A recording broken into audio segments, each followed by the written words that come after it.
রাজা জ্ঞানের রাজা রসিক রাজা গোপাল ভাঁড় হাসির রাজা জ্ঞানের রাজা রসিক রাজা গোপাল ভাঁড় হাসির রাজা। সে জানা অজানার কি আছে গোপাল? তোমার এই মধ্যপ্রদেশ ভুঁড়িই তো সব কথা বলছে। দিনের পর দিন তুমি তোমার ওজন বাড়িয়েই চলেছো। কি এত ওজন নিয়ে কথা হচ্ছে মন্ত্রী? কার আর হবে মহারাজ, এখানে তো গোপালই একমাত্র ভোজন রসিক, ওজনদার লোক। তার মানে মন্ত্রী তুমি ওজনের ব্যাপারে খুব ভালোই বোঝো মনে হচ্ছে। তা তো মহারাজ বুঝতেই হবে, আমি হলাম মন্ত্রী। আচ্ছা তাহলে বলো তো মন্ত্রী, 1 কেজি তুলো আর 1 কেজি লোহার মধ্যে কোনটা বেশি ভারী? এ তো খুব সোজা প্রশ্ন। 1 কেজি লোহা সব সময় বেশি ভারী। কি মহারাজ, আমার দেওয়া উত্তরটা ঠিক হয়েছে তো? তোমার মাথা আর আমার মুন্ডু হয়েছে। কি গোপাল, তোমার জানা আছে নাকি উত্তরটা? তা কেন জানবো না মহারাজ, দুটোই সমান ভারী, কারণ আপনি দুটোরই পরিমাণ 1 কেজি বলে দিয়েছেন, তাই দুটোই সমান ভারী হবে। চমৎকার গোপাল, চমৎকার। দেখলেন তো মহারাজ, আপেল খেয়ে শুধু আমার ভুঁড়ির ওজন বাড়েনি, আমার মাথার ওজনও বেড়েছে। এই নাও গোপাল, তোমার উপহার।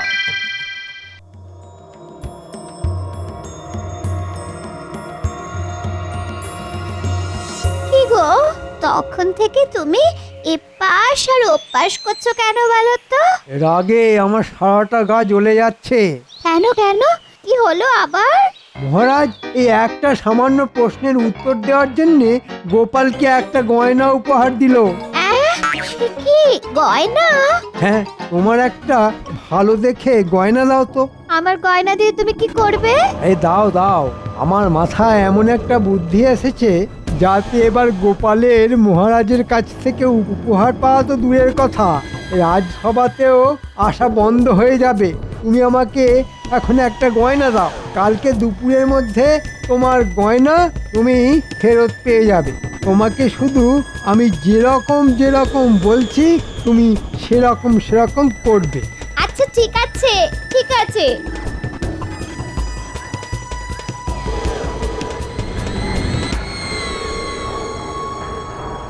এই যে বটা ঘটা, কিরে? আরে মন্ত্রী মশাই, আজ যে আপনি স্বয়ং চলে এসেছেন। শোন, তোদেরকে একটা কাজ করতে হবে। আচ্ছা কি কাজ? এই নে, এই গয়নাটা রাখ। এটা নিয়ে আজকে মাঝরাতে সবাই ঘুমিয়ে যাওয়ার পরে কোনো চিন্তা করবেন না মন্ত্রী মশাই, আপনার কথা মতো কাজ ঠিক হয়ে যাবে। কি আজকে তো সবাইকেই দেখছি রাজসভায় এসেছে, কিন্তু আমাদের মন্ত্রী এখনো এলো না কেন? হ্যাঁ মহারাজ, মন্ত্রী মশাইকে আমি একটু আগেই ওনার বাড়ির সামনে দেখলাম। উনি দরজার সামনে দাঁড়িয়ে আছেন আর ওনার স্ত্রী হাউ হাউ করে কাঁদছেন। এত কাঁদছেন যে একটু পরে মনে হচ্ছে আমাদের রাজ্যটা জলে ভেসে যাবে। হ্যাঁ, সে কি বলছো সেনাপতি? হ্যাঁ মহারাজ, সত্যি বলছি। চলো তো সবাই গিয়ে দেখি ব্যাপারটা কি হয়েছে।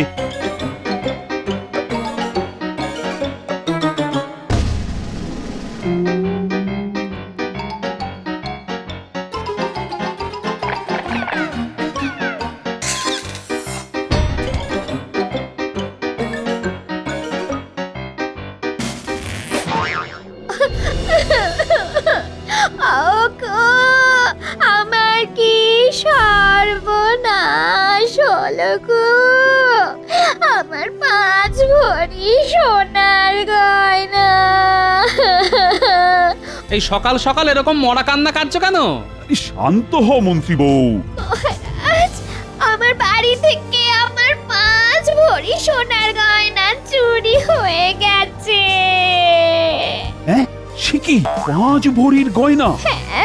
হ্যাঁ মহারাজ, আমি বিয়ের সময় পেয়েছিলাম, আমার সব শেষ হয়ে গেল। তোমাদের বাড়ি থেকে কে আবার চুরি করতে যাবে বলো তো মন্ত্রী? মহারাজ, কালকে সন্ধেবেলা আমাদের বাড়িতে গোপাল এসেছিল। তারপর থেকেই আমার গিন্নির গয়নাটা খুঁজে পাচ্ছি না। তার মানে কি বলতে চাইছেন মন্ত্রী মশাই আমি চোর? বলতে চাইছি না গোপাল, আমি বলছি আমি আপনার বাড়িতে আসিনি, তাই বলার কোনো প্রশ্নই ওঠে না। তাহলে চুরিটা করলো কি? এই রাজ্যে তো কত চোর ঘুরঘুর করছে, তাদের মধ্যেই নিশ্চয়ই কেউ করেছে। আমার তো মহারাজ গোপালকেই সন্দেহ হচ্ছে। গোপাল, আমি তোমাকে যথেষ্ট বিশ্বাস করি, তাই আবার জিজ্ঞেস করছি, তুমি সত্যি করে বলো, তুমি মন্ত্রীর বাড়ি থেকে চুরি করেছো কিনা? হ্যাঁ গোপাল, বলো বলো। বলো গোপাল বলো। আরে ধুর মশাই, আমি গরিব হতে পারি কিন্তু চোর নই মহারাজ। ওগো ওগো আমার কি হলো গো? মহারাজ, এত জিজ্ঞেস করার কি আছে? সোজা গোপালের বাড়িতে গিয়ে তদন্ত করলেই হিসেব জলের মতো পরিষ্কার হয়ে যাবে। ঠিক আছে, তাহলে আর দেরি না করে সবাই গোপালের বাড়িতেই চলুন।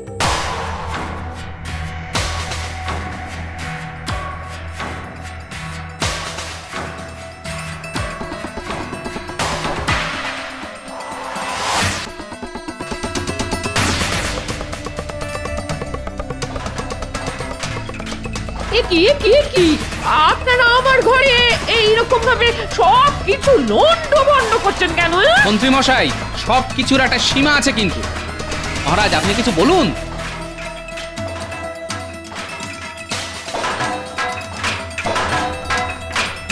আপনারা ঘরের ভিতরে খোঁজাখুঁজি না করে বাইরে আসুন। আরে উঠোনে ওই গাছের ধারে মাটিটা কেমন উঁচু উঁচু লাগছে মনে হচ্ছে।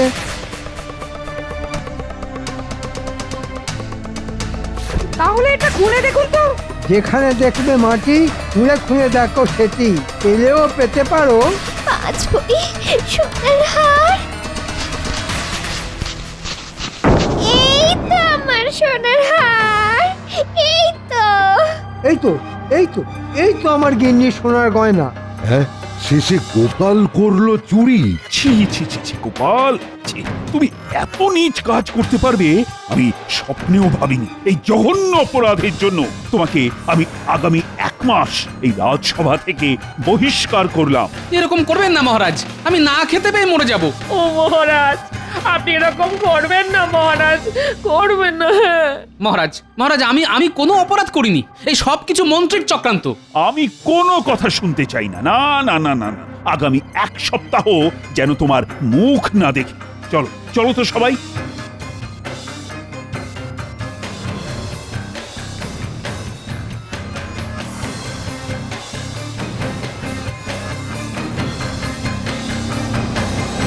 বিশ্বাস করো গিন্নি, আমি চুরি করিনি, এই সব কিছু মন্ত্রীর চক্রান্ত। আমি সব বুঝতে পারছি। হ্যাঁ, দুর্জনের কি ছলনা শেষ আছে? এই মোক্ষম জবাব আমি মন্ত্রীকে হাড়ে হাড়ে টের পাবো। না না না, আপনি কিন্তু এই কাজটা একদম ঠিক করেননি মহারাজ, ঠিক করেননি। কি করবো বলো তো রানী, আমি তো নিজের চোখে দেখলাম গোপালের বাড়িতে গাছের পাশে পোঁতা ছিল মন্ত্রীর স্ত্রীর ওই গয়না। এই সম্পূর্ণ কৃষ্ণনগরে গোপালের চেয়ে সৎ ব্যক্তি আর দ্বিতীয় কেউ নেই মহারাজ। এই ব্যাপারটা আমার মোটেও বিশ্বাস হচ্ছে না। আমার মনে হচ্ছে এর মধ্যে একটা গভীর ষড়যন্ত্র লুকিয়ে আছে। হতেও পারে, এখন শুধু 1 মাসের অপেক্ষা।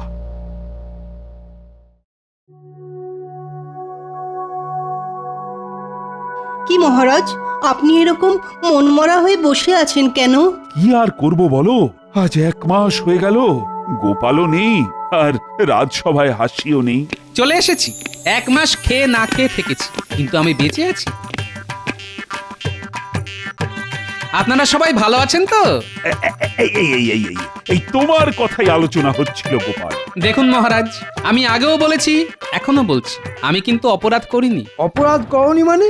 সেদিন যে দিনের বেলা প্রকাশ্য সূর্যের আলোয় আমরা যেটা দেখলাম সেটা কি মিথ্যে?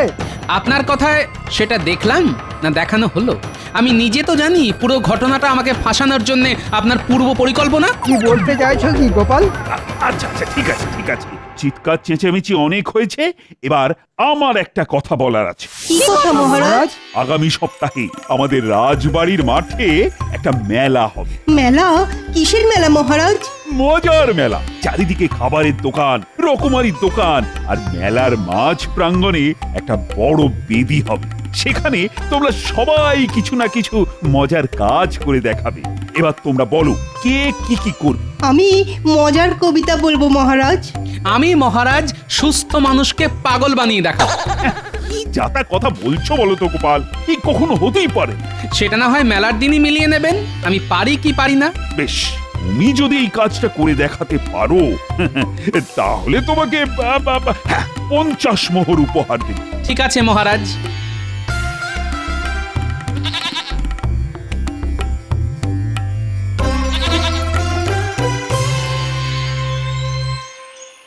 এ কি তুমি সঙ্গে করে কি নিয়ে এসেছো? এ হলো 5 মোহরের ছাগল, এই ছাগলই আমাকে 50 মোহর এনে দেবে। কি যা তা কথা বলছো? তোমার মাথাটা কি খারাপ হয়ে গেছে নাকি? মাথা খারাপ করব একজনের, তাই এই ব্যবস্থা। শোনো, কি করতে পারবে তো কাজটা? পারবো মানে? ভাবো পেরে গেছি। তোমার সম্মান নিয়ে ছেলে খেলা, এর আমি শেষ দেখে ছাড়বো। কি মন্ত্রী গিন্নি, কেমন আছেন? আজকাল তো এই ঘাটে আপনাকে দেখতেই পাই না। কি করে দেখতে পাবে বলো? আমি তো এখন খুব একটা বাড়ি থেকে বেরই হই না। বাইরে যা কড়া রোদ, গায়ের রং কালো হয়ে যাবে না? ও তাও তো বটে, যদিও এই ছাগল আসার পর থেকে আমার জীবনে গতি এসেছে। হ্যাঁ, সোনার ডিম। রোজ এই ছাগলের মাথায় হাত বোলালে এই ছাগল একটা করে সোনার ডিম পারে। কি, আমার তো চোখে বিশ্বাসই হচ্ছে না। দেখি দেখি দেখি, টিপটা দেখি দেখি। এই না না না না, যা দেখার এই দূর থেকে দেখুন বাবা, দেখুন। আমি এক্ষুনি এই ডিম শহরে এক শাকরার কাছে বিক্রি করতে যাবো। কি অবিশ্বাস্য! এ কোনো সাধারণ ছাগল নয়, এটা আশীর্বাদী ছাগল। যার হাতে একবার আসবে তার ভাগ্য খুলে যাবে। আমি চলি মন্ত্রী বউ, চলি।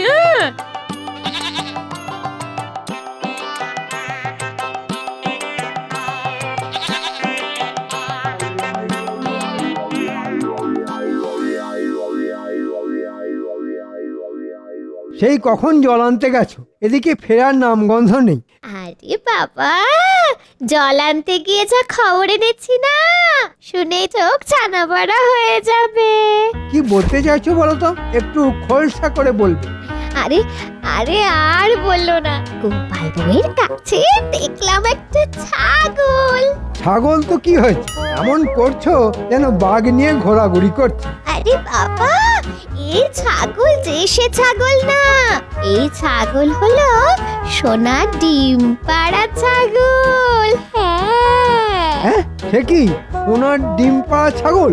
আরে হ্যাঁ গো হ্যাঁ, ওটা আশীর্বাদী ছাগল। রোজ সকালে মাথায় হাত বুলোলে একটা করে সোনার ডিম দেয়। আমি নিজের চোখে সেই ডিম দেখে এসেছি। কি সুন্দর সোনার ডিম! ওগো, এরকম চলতে থাকলে তো গোপাল কদিন পরে তোমার থেকেও বেশি বড় লোক হয়ে যাবে। সে কি বলছো গিন্নি? শোনো না, যে করেই হোক আমার ওই আশীর্বাদী ছাগল চাই, চাই চাই। পাবে গিন্নি, পাবে। ওই ছাগল দিয়ে আমি এক ঢিলে 2 পাখি মারবো। কদিন পরে মজার মেলাতে খেল দেখাবো, আর তারপর থেকে ঘুরে যাবে আমার ভাগ্যের চাকা। শোনো গিন্নি, কাজ তো অর্ধেক হয়ে গেছে। এখন ওই মজার মেলার আগের দিন রাত অবধি আমাদের এই ছাগলটাকে একটু সামলে রাখতে হবে। হ্যাঁ, শুধু মেলার আগের দিন ওকে উঠোনে ছেড়ে রাখবো। হ্যাঁ, তারপর শুরু হবে মজার খেলা, সুস্থ মানুষকে পাগল বানানোর খেলা, আমাকে বিনা দোষে ফাঁসানো। আমি মন্ত্রীকে শুধু হারে হারে না না, একেবারে শিরায় শিরায় বুঝিয়ে দেব। আর আমার নাতি নাতনিদেরও শিখিয়ে রাখতে হবে, যাতে ওরা মন্ত্রীকে পাগল পাগল বলে আরো খেপিয়ে দেবে।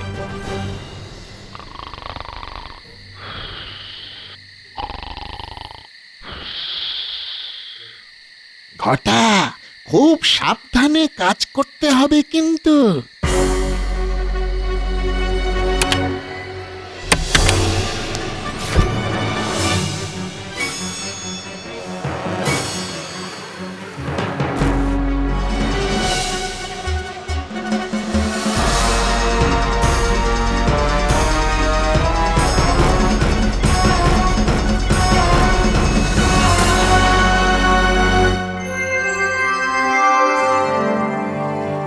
সবাই যখন চলে এসেছে তাহলে সবাই একে একে তাদের মজার প্রতিভা প্রদর্শিত করুক।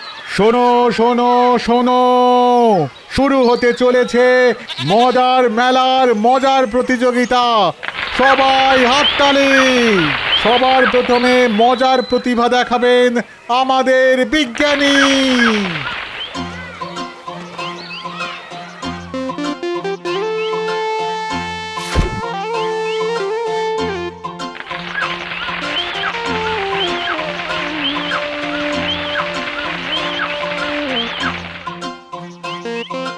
দারুণ! ও দারুণ দারুণ বিজ্ঞানী, দারুণ। বিজ্ঞানী দারুণ। সাবাস বিজ্ঞানী, সাবাস! কি তোমার মজার আবিষ্কার! বীজ থেকে একেবারে সোজা গাছ! চমৎকার চমৎকার! এরপর মজার কবিতা শোনাতে আসবেন আমাদের সভাকবি। আমি আজ আমাদের রাজসভা নিয়ে একটা মজার কবিতা শোনাবো। অনেক ভাবনা চিন্তার পর আমি এই কবিতা লিখেছি। শোনাও। রাজ্য মোদের কৃষ্ণনগর। কৃষ্ণচন্দ্র রাজা, অনেক বয়স হলেও ওনার মনটা এখনো তাজা। মহারাজ যখন বিপদে পড়েন, গোপালই তার ভরসা। গোপাল ছাড়া রাজসভাটাই কেমন যেন ফর্সা। গোপাল যদি নেউল হয়, মন্ত্রীমশাই সাপ। মন্ত্রীমশাইয়ের কোনো প্যাচেই গোপালের নেই চাপ। আমরা সবাই প্রতিদিন রাজসভাতে আসি। আমরা মোদের রাজ্যটাকে বড্ড ভালোবাসি। গোপাল নেউল আর মন্ত্রী সাপ, বাহ বাহ দারুণ। সাবাস সভাকবি, তুই তো একেবারে জমিয়ে দিয়েছো। এরপর সভা জমাতে আসছেন আমাদের মন্ত্রী মশাই। কি মন্ত্রী, হ্যাঁ? তুমি কি দেখাবে? আমি মহারাজ আজ এক অদ্ভুত খেলা দেখাবো। এই যে আমার সাথে এই ছাগলটা দেখছেন, এটা একটা মজার ছাগল। হ্যাঁ, মজার ছাগল? কিরকম কিরকম? মহারাজ, মন্ত্রীমশাই কিছু বলার আগে আমি একটা মন্ত্র পড়তে চাই। এতে আমাদের সুস্থ মন্ত্রী একটু পরেই পাগল হয়ে যাবে।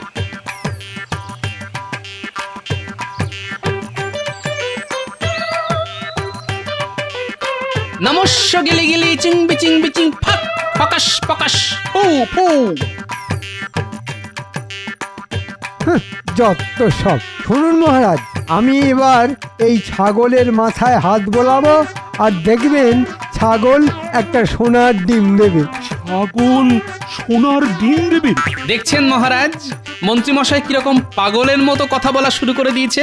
এই সব কিছু আমার ওই জাদু মন্ত্রের খেলা। কে বলেছে আমি পাগলামি করছি? আমি এক্ষুনি প্রমাণ করে দিচ্ছি। দেখো এই ছাগল ডিম দেয় কিনা। এই যে বাবা, ডিম দে তো, দে না বাবা, সোনার ডিম দে না, দে। এই মরেছে, এই ছাগলটা ডিম দিচ্ছে না কেন? এ কি মন্ত্রী মশাই, কি আজে বাজে কথা বলছেন? আপনি খুব দুষ্টু। এই তখন থেকে তোকে বলছি সোনার ডিম দে। ওরে দে না বাবা, রোজ সকালে তো মাথায় হাত বোলারে দিস, আজকেও দে না। মহারাজ, মন্ত্রীমশাইয়ের কথায় কিন্তু অনেক অসঙ্গতি দেখা দিচ্ছে। দেখুন মহারাজ, এই শেষবারের মতো বলছি, ডিম দে, দে সোনার ডিম দে। এই ছাগল দে না রে। মন্ত্রীর মাথায় তো সত্যি সত্যি ওই মনোযোগ দেখা যাচ্ছে, ওনার চিকিৎসার প্রয়োজন। আমি তো কারোর সামনে বলতে পারবো না যে এটা আমি চুরি করেছি, তাও আবার গোপালের বাড়িতে। ওরে ওরে ডিম দে না রে। মন্ত্রী মশাই মনে হচ্ছে পাগল হয়ে গেছেন। আরে আমারও তো তাই মনে হচ্ছে। মন্ত্রী মশাই পাগল পাগল পাগল পাগল। আমাকে পাগল বলবি না বলে দিচ্ছি, আমার মাথা গরম হয়ে যাচ্ছে কিন্তু। আমাদের মন্ত্রী পাগল পাগল। তবে রে, ওরে এবার মনে হচ্ছে সত্যি মাথাটা গেছে। মন্ত্রী, তোমার মাথার সমস্যা দেখার জন্য আমি তোমাকে 3 মাস বিশ্রাম দিলাম। তুমি বাড়ি যাও, চিকিৎসা করাও নিজে।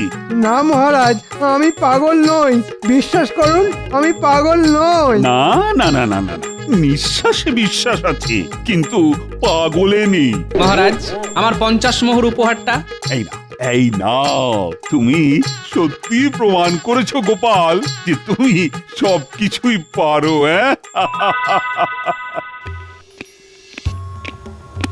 দূর দূর, এখন 3 মাস বাড়ি বসে থাকো। 3 মাস বেতন পাবো না, এ নিশ্চয়ই গোপালের কোনো চাল। ঠিকই ধরেছেন মন্ত্রী মশাই, আমার চাল। আমি জানতাম আপনি এবং আপনার গিন্নি আমার পাতা ফাঁদে পা দেবেন, তাই এটা করেছি। আমি বিনা দোষে 1 মাস বাড়ি বসেছিলাম, আর এখন আপনি 3 মাস বসে থাকুন। গোপাল লক্ষ্মীটি, তুমি আমাকে বাঁচাও ভাই। 3 মাস বসে থাকলে না খেতে পেয়ে তার আগেই মরে যাব। বাঁচাতে পারি যদি আপনি মহারাজকে সব সত্যি কথা বলেন। ঠিক আছে, সব বলবো। চলুন তাহলে মহারাজের কাছে।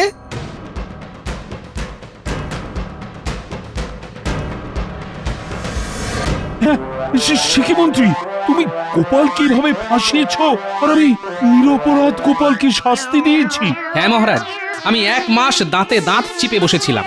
মন্ত্রী, তোমাকে আমি রাজসভা থেকে সারা জীবনের জন্য বরখাস্ত করলাম। যাও, তুমি বেরিয়ে যাও।